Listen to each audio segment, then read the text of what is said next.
Both of these teams have themselves a day off today, so why not go over some rumors that have linked the two together in such a way that discusses one of the players that has been on the trade market for a while.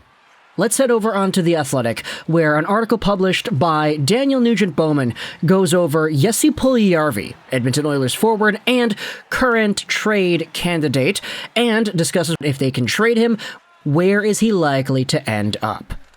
This article was from yesterday, so you can go ahead and click the link in the description if you want to go ahead and read it. Of course, The Athletic is paid for material, so all protocols do apply.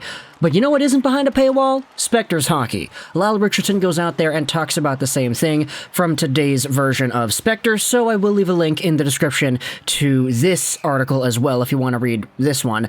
Pretty much what there is a summary on the Daniel Nugent-Bowman piece on The Athletic, and I think Lyle Richardson, as always, he does a very good job in summarizing what it was that was written about here. So, of course, today we're talking about Jesse Puljujarvi again, and some teams that could be of use with his services. Daniel Nugent-Bowman suggested the Anaheim Ducks, Carolina Hurricanes, and Winnipeg Jets as possible destinations for JP13.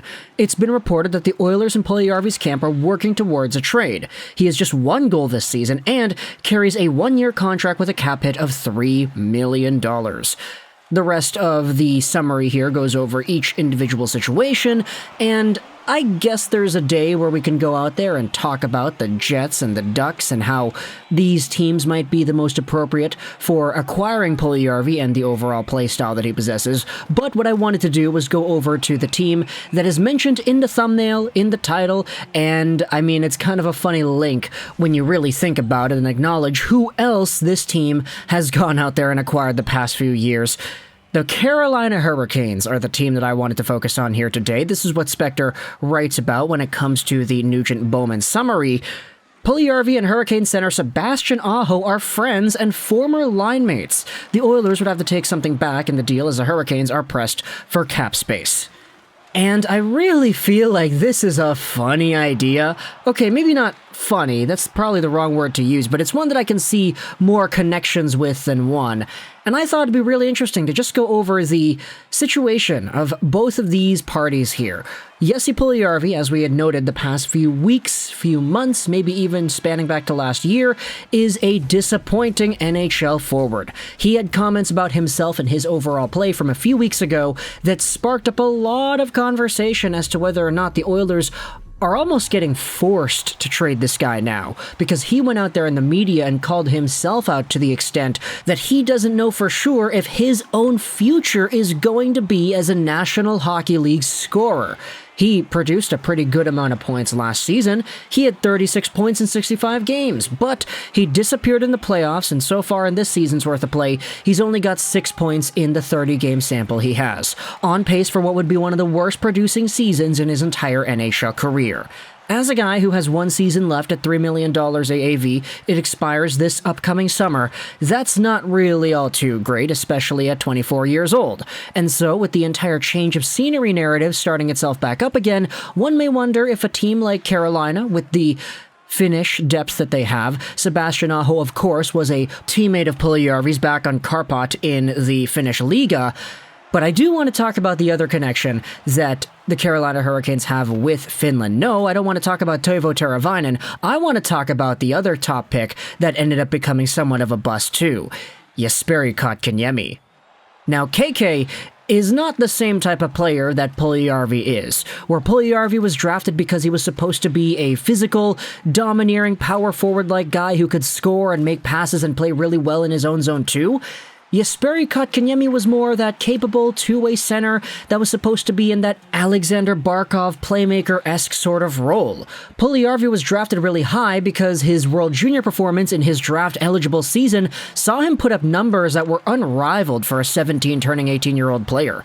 Alongside of guys like Kasperi Kapanen, Patrick Laine, and I believe Sebastian Aho too, Puljujarvi was a part of a very good Finnish World Junior team, and he was the best player on that squad.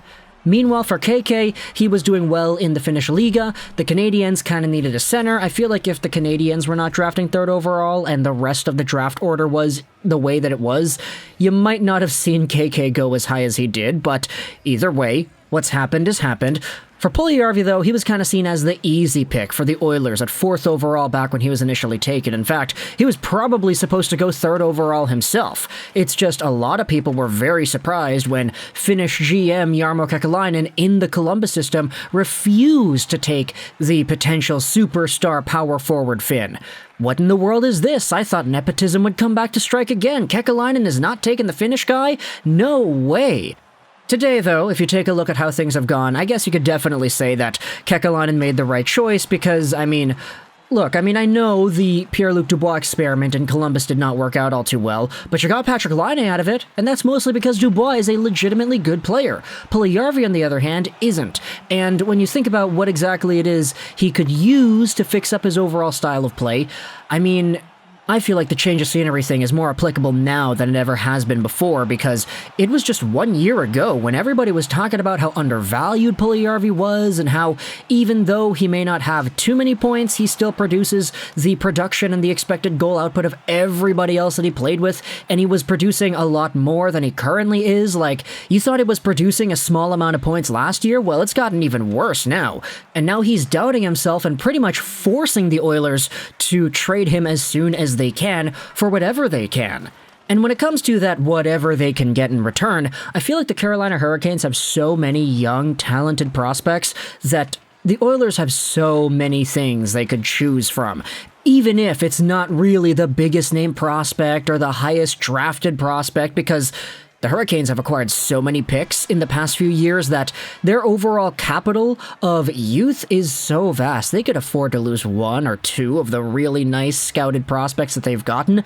And I feel like when it comes to their drafting, they always end up taking guys that have super high upside to begin with, that if just one of the many players they take per year ends up panning to their potential, you have yourselves a pretty good star in the making. The Oilers have themselves an opportunity here, if they wanted to make this trade with Carolina out of all teams, to really get something valuable. And for Puljujarvi, sure, 4th overall into whatever prospect you end up getting is not really a good trade in the long term, and if you wanted to trade Puljujarvi, let's say last year, you probably would have had a much higher return rate in that time frame, but at the end of the day, you gotta work with things in the way that you got them at the moment, and Puljujarvi, unfortunately, has really declined so much to the point that now he is in this trade conversation, getting discussed with teams like Anaheim and Carolina, etc., etc. It's just interesting to me, the idea of playing Puljujarvi with Kotkaniemi and having a 2-bust line go out there and do their thing. Oh man, I can't believe I just said that, but they're both young guys. Puljujarvi is only 24 years old. Is he 24 or is he 25? 24 years old, turning 25 in May. Kotkaniemi is my age, 22 years old on the dot. So, of course, there still is a lot of potential for both of these guys to go out there and expand and grow and become better players. It's just unfortunate to see how things have gone in the very short term. Kotkaniemi is producing so little points, and that guy's making a whole bunch of money, $4-point-something million till the end of 2030, so hopefully he goes out there and becomes a little bit better soon. Talk in the comments, though, either way, all your thoughts about the Puljujarvi to Carolina idea, whether or not you could see this going down, whether or not the Finns could expand a little bit more on the Carolina Hurricanes. Teravainen, Sebastian Aho, Jesperi Kotkaniemi, add Jesse Puljujarvi to that mix? Who really knows? If you're an Oilers fan, what exactly is it that you would want in return for a JP13? And if you're a Hurricanes fan, which of the many good prospects you have would you be willing to trade away to Edmonton in some sort of a Puljujarvi deal? Links to the articles that we had talked about in this video will be linked in the description below, so if you want to go ahead and read any of those pieces, that option is available to you. But talk in the comments either way all your thoughts about this Puljujarvi to Carolina trade. I hope you enjoyed this video,